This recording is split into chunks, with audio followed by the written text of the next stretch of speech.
కల్వకుంట్ల కవితకు బీఆర్ఎస్ పార్టీలో ఉన్న కష్టాలేంటి? బీఆర్ఎస్ నుంచి తనను తొక్కేసే కుట్రలు జరుగుతున్నాయని ఆమె ఎందుకు అనుమానిస్తున్నారు? ప్రస్తుతం ఈ రెండు ప్రశ్నలు తెలంగాణలోనే కాదు, అటు ఏపీలో కూడా జనాలందరినీ తొలిచేస్తున్నాయి. అసలు ఇదంతా ఎక్కడ స్టార్ట్ అయింది? వారం రోజులుగా కవిత రాసిన లెటర్ సెంట్రిక్ గానే తెలంగాణ పాలిటిక్స్ నడుస్తున్నాయి. మొదట్లో అదంతా బీఆర్ఎస్ ఇంటర్నల్ ఇష్యూ అన్నట్లుగా కనిపించింది. కట్ చేస్తే వరుస పెట్టి జాగృతి కార్యకర్తలతో భేటీలు నిర్వహించటం, కమిటీలు వేయడంతో ఏదో జరుగుతుందన్న ఊహాగానాలు ఊపందుకున్నాయి. కేటీఆర్ టార్గెట్ గా బాణాలు ఎక్కుపెట్టిన కవిత ఆ తర్వాత ఏకంగా బీఆర్ఎస్ ను బీజేపీలో విలీనం చేసే కుట్ర జరుగుతుందంటూ స్టేట్మెంట్ ఇచ్చి పెద్ద చర్చకు దారితీశారు. ఎందుకింత రచ్చ? అదేదో ఇంట్లో కూర్చొని మాట్లాడుకోవచ్చు కదా అంటే ఆ పరిస్థితి చేయి దాటిపోయింది. మరి వాస్తవానికి కవిత కొంతకాలంగా పార్టీ అధినాయకత్వంపై ఆగ్రహంగా ఉన్నారు. జైలు నుంచి విడుదలైన తర్వాత ఆమె దశ దిశ ఏమిటో తెలియక ఇబ్బంది పడుతున్నారు. రాజకీయంగా తన ప్రయాణాన్ని మళ్లీ ఎలా మొదలు పెట్టాలో అర్థం కాలేదు. సలహాలిచ్చేవారు లేరు. అయినా సరికొత్తగా తన రాజకీయాన్ని స్టార్ట్ చేశారు కవిత. అయితే దీనికి గులాబీ క్యాడర్ నుంచి పెద్దగా స్పందన రాలేదు. లిక్కర్ స్కామ్ లో కాస్తో కూస్తో పార్టీకి చెడ్డ పేరొచ్చింది. అలాంటి టైంలో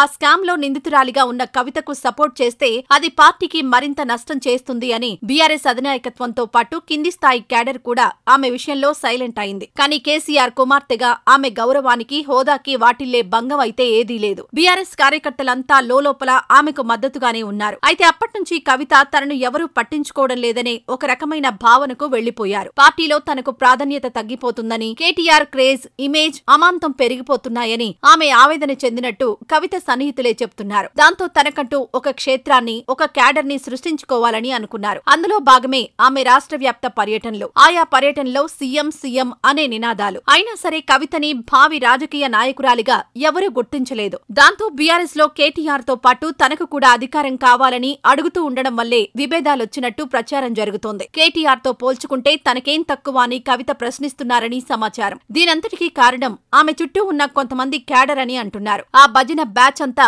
క్షేత్రస్థాయిలో కేటీఆర్ కంటే మీకే ఎక్కువ ప్రజాదరణ ఉందని కవితకు నూరిపోస్తున్నారని సమాచారం. అందులోనూ జైలుకు వెళ్లి వచ్చిన తర్వాత సానుభూతి పెరిగిందని, జనంలోకి వెళ్తే విపరీతమైన ప్రజాస్పందన లభిస్తుందని చంద్రబాబు, జగన్, రేవంత్ రెడ్డి లాంటి వారి పేర్లు ఉదాహరణగా చూపి కవితను మునగచెట్టెక్కిస్తున్నారని టాక్ నడుస్తోంది. దీంతో ఇదే నిజమనుకొని బీఆర్ఎస్ లో తనకు కీలక పదవి ఇవ్వాలని పట్టుపట్టడంతోనే వ్యవహారం బెడిసిందని ఆ పార్టీ వర్గాలు చెబుతున్నాయి. చివరికి తనకు ఎదురవుతున్న సమస్యలు, పార్టీలో ఉన్న ఇబ్బందులను పేర్కొంటూ ఏకంగా కేసీఆర్ కే లెటర్ రాసి తీవ్ర సంచలనం రేపారు కవిత. సాధారణంగా తన తండ్రికి రాసే లెటర్స్ అత్యంత గోప్యంగా ఉంటాయని ఆమె చెబుతున్నారు. అలాంటప్పుడు అవి బయటకు ఎలా వచ్చాయంటే కవిత కోటరీనే లీక్ చేసింది అంటున్నారు. నిజానికి ఇదంతా బ్లాక్ మెయిల్ వ్యవహారం, సానుభూతి డ్రామా అని కూడా మరో టాక్. చుట్టూ ఉన్న కోటరీని నమ్ముకొని ఊహల ప్రపంచంలో విహరిస్తున్న కవితకు ఇంకా తత్వం బోధపడలేదు అని, బీఆర్ఎస్ లో తానే భవిష్యత్ లీడర్ అనే కలగానే మిగులుతుందనే చేదు నిజం ఆమెకు త్వరలోనే తెలుస్తుందని, అది తెలిసే వరకు కేసీఆర్ కానీ కేటీఆర్ కానీ